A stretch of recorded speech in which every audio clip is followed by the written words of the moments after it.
Kawuono adwa twak kod nyadendi Joyce Awuor.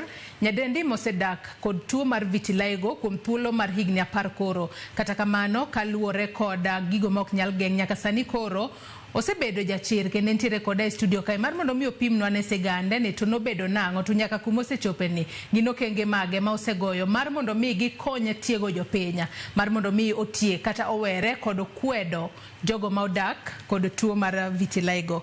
Oimore Joyce, iriyo nade otieno ma kawuono? Ariyo maber. Kinyalo mana fulri no ingiswa ni Joyce Awuor en ng'ati wuok kanye to bore Nairobi ka itimang'o? Okay. Kuom nyinga iluonga ni Joyce Awuor. Sani adak kumiluongo ni Juja i Nairobi kae. Asetieko school koro pod antie harakati mar manyo tich kamae. Matiende ni sani koro wanyaluongi ni hustler, hustler. Joyce otieno ma kawuono, erokamano ahinya kuom kawo thuolo mari otieno ma kawuono. Kawuono wan Joyce ari e studio kae. Erokamano ahinya kuom kawo thuolo mari otieno ma kawuono mar mondo mi bi watwak otudore kod tuo mar vitiligo. In kaka achiel kuom jogo manitiere kod vitiligo e pacho kae. Joyce, kinyalo mana nyisowa ni vitiligo en gino mane onyuoli godo kose nobedo nang'o? Okay. An vitiligo nokonyuola godo. Nochaka kanja primary school. Nochaka ka gi dot matin kamae e patwia kamae. Kanyalo wacho timeline mano spread godo nikech within a very short time no se spread e wang'ate koro to nakia maber ni enang'o koro kuna seek medical attention because at that time be nakia ng'amora ma en goda manesa neno ga godo ng'ato koro kuna seek medical attention ila tu yani na feel ni maite nang'o koro nan gi mawazo go lakini ok natim anything about it. To kiwacho ni ma en gino ma ok nonyuoli godo matiende ni noyudi e wi dongo. Jonyuol magi e kinde ma koro ne ochako tiwacho ni ne spread within a short period of time. Kinyalo nyisowa ni ne en jumbe kose ne en dweche kose ne en short period of time maromo nade to ere kaka jonyuol magi nokawe? Period mano spread godo around 1 month. Koka koso 1 to 2 months hapo. Jonyuol na gibe na gikiani enang'o koro gibe na giwawa ni adil godo kaka ng'eyo nikech koro gibe gikiani gikonya nade nikech gibe pok gineno onge ng'ato e family man gi history no ama man godo ma ging'eyo ma dangi penja advice ama ng'ang'ogo koro you are taking it slow at a time. Tiwacho ni noyudi ka intiere primary matende ni nyathi matin kacha to mokuongo kapok ne nidhi e school ni naina sawa matende ni nionge koda nionge koda vitiligo e kinde manidhi e kinde makoro nochako kaka nidhi e school e primary kacha nyithindo mamoko nokawi e yo machalo na nikech adiera wacho ni akweda en achiel kuom gigo ma jogo manitiere kod vitiligo thoro yudo. Mana kaka jiwache no en adier nikech abe an victim mar bullying, discrimination ge others like stares, verbal abuse sometimes nikech koro ng'eni magi jo class mane wan godo previously alafu wadhi e break kaduogo do koro gibene gikiani ang'o motima koro jomoko wacho ni ang'o mowang'i ni wang' kidhi kwelo ama gichako wacho ni giluongi ni mzungu nusu or something like that alafu ng'eni gigone mi mawazo koro nan very high performing child nan very high performing kendo school nan favorite ma japuonj but koro nikech those things bullying no sechako donjo koro performance cannot dok piny not drastically moro ma wachni na rem but koro kunen kaka before kaka na perform chon.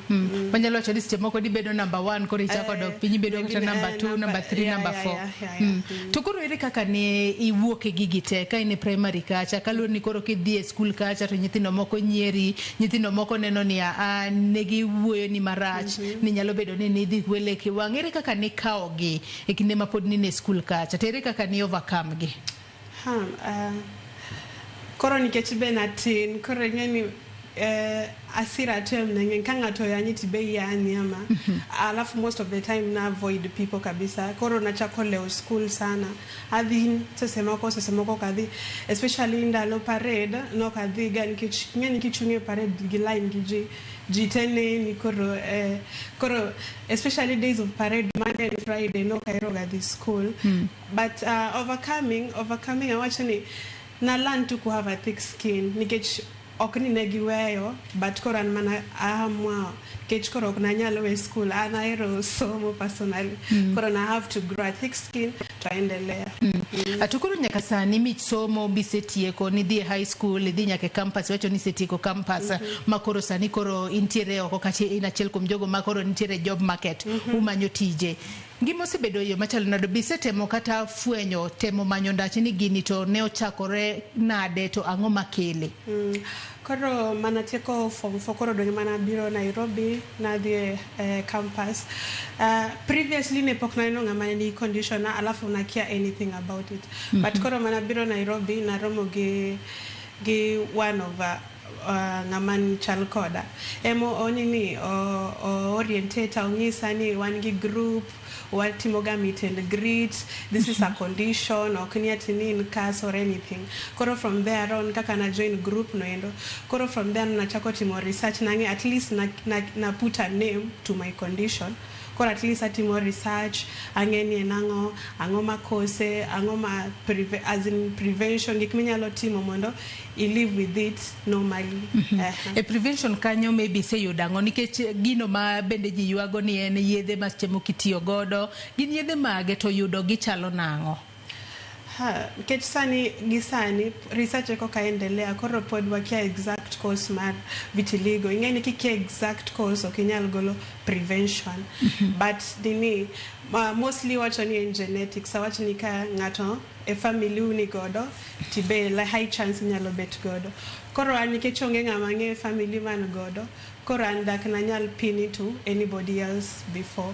Koro an mwenyewe tu ema kora timo research on how to maybe manage it well ama maybe kaka nyalo puonjo jomoko how to prevent maybe having it but akuna like onge definite answer sana. Atuje so diching makawune ma wanyalo wacho ne piny Kenya kae jogo manitiere kod vitiligo ne oriwore kumora achiel mar mondo migi hinga kata gi yang wal vitiligo de ang'o miyo diching makamae oket tenge ne yango kata ne hingo kata ne dhialo jogo manitiere kod vitiligo e pacho ka. Odiochieng' makawuono en odiochieng' ma very important nikech ji mang'eny e Kenya kae wach kata worldwide care a lot about vitiligo. Gin gi assume ka gineno ng'ama chal kamano gi assume ni either wang' ama en kas ama gimora mora but not okonyal bedo condition yani onge tuo machal kamae. Koro this World Vitiligo Day en mana mar create awareness noendo nyiso ji ni this is a condition oken ng'ato ko wang' ama oken kas ama oken chira moro marach to be vitiligo ken contagious. Inyalo bet but ng'ama nigi vitiligo inyalo mose inyalo hage to onge gima nyalo timo spread through the air or touching. Alafu be koro event ni be koro aim mondo onini iyo discrimination ma wayudo nikech wa look different niendi otem mondo kawa public ong'eni ma enang'o gi accept our society as we are mondo wabed comfortable in our own skin. Atunyaka sani bende nyalo wacho ni kaka intiere kod vitiligo bende chopo kuma nikech jomoko bende wacho gani kaka intiere to jomoko wacho ni nitiere rema magi ukale bende nitiere rema ma ukale to rem makamano kobiro ere kaka ng'ato nyalo manage. Okay. Rem tie especially kiwote chieng' ma very chieng' ma chakre sa uchiel kanyo nyaka sa 9 ama 10 nikech ing'eni the skin has lost its melanin koro ena was exposed to the sun koro ama kitedo but mach magera wachni maj jiko ama gas ma bibni sana for a long time iwinjo karami koro kaka wa overcome manen ki iwicho sunscreen koro iwicho sunscreen to be bet go good alafu avoid sana wuothe chieng'. Atonya kasani be isetemo ane mar mondo mi e grubu kama bende koro untiere go nikech wacho ni mani bire boma ma Nairobi kae ema nyalo wacho ni romo kod ji ma ubedo kanyakla enango mutimo mar mondo mi utie kata joma moko nikech kata kiwinjo sigana mano winjo kanyo winjo ka miyo mane koro ene wendo modhial e romo manuntiere godo kawuono owacho kaka en bedo kod nyathi mantiere kod vitiligo seloko ngimane gik ma ji wacho kuome nomiyo kata kenyne mokwongo nokethore ere kaka utiego kata jomoko obed jonyuola obed jogo manitiere kod tuo no ma ok dwa accept jogo mantiere kod condition mar vitiligo? En mana wuoyo kodgi alafu nyisogi be ni owa recommend seeking therapy nikech sometimes kaka ikawe en very different nikech people gin gi reaction especially joma ochako gi koro ka gidongo kabisa, especially joma wacho ni ochako gi ka gin over 20 years ingeni nok ging'iyo gi something very different koko biro kuom gi koro wangiso gi mani en mana advice mana kaka inyalo accept yourself to ka otami sana to seek therapy. To gin miriambo mage ma ithoro winjo ewi jogo mantiere kod vitiligo ma otieno makawuono digo mar mondo mi ikwere ji ni oyo mago gin miriambo gol gige pachi? Dongo miriambo mokwongo nyalo bet ni en wang', ok en wang' nikech wang' I think been different kata kineno in terms of pattern and all and very different. Alafu vitiligo ok en kas ni nitimo gimarach koro Nyasaye chwadi ama ok en kas ama ni jodala uno neko korang'ango goendo. Alafu vitiligo ok en fault mar ng'ato ni oyudo ni ni maybe no temo bleach ama ok ni ng'ato ne temo bleach ama ne tiyo gi modhi mang'eny momiyo yude. En aina gima autoimmune ochako kende to nyalo mako ng'amoro amora, ibed nyathi, ibed jaduong', ibed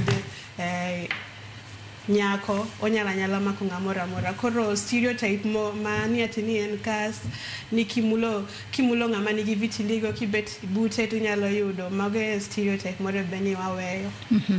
Ne jogo manitiere kod vitiligo, ne obed joma dongo, obed joma janyuol mantiere kod nyithindo nyathi mantiere kod vitiligo, jip mane minyalo jiwe godo tieno makawuono kwatieko? Journey mar self-acceptance and very hard and okay, 100% don't take step by step, but just learn to accept yourself. Nikech at the end of the day, onge kiwa sani manyalo wacho ni chiedhe morum. Koro it's either you choose to live ama ithoge depression. Koro just accept yourself, try team activities mami mor, romgi joma osiepegi, inen kiki bede ot kendi ni ilorori ni feel ni in outcast. Learn to be gi jomoko, attend events, interact, network, kamano. Joyce ng'isa ni nitiere kod wer moro mano mar vitiligo madegombo weda no otieno makawuono ema dwa ni watiek godo ka watieko twak mar otieno makawuono. Tulen mari king'iyo mana kamera ni. Okay. Well, en wer mandiko choe, koro adhi wacho mana wer mana chorus. Stanza mogogo karuoto yie kaido producer vo golo, but koro adhi wacho mana stanza ma wacho ni: the skin she's in, he tells a story, a journey of strength, of courage and glory. She is beautiful inside and out. Don't let the skin define her. There is no doubt.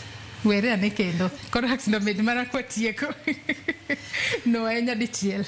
The skin she's in, he tells a story, a journey of strength, of courage and glory. She is beautiful inside and out. Don't let the skin define her. There is no doubt. Pochge pak intiere kod duol mamit mano mar wer.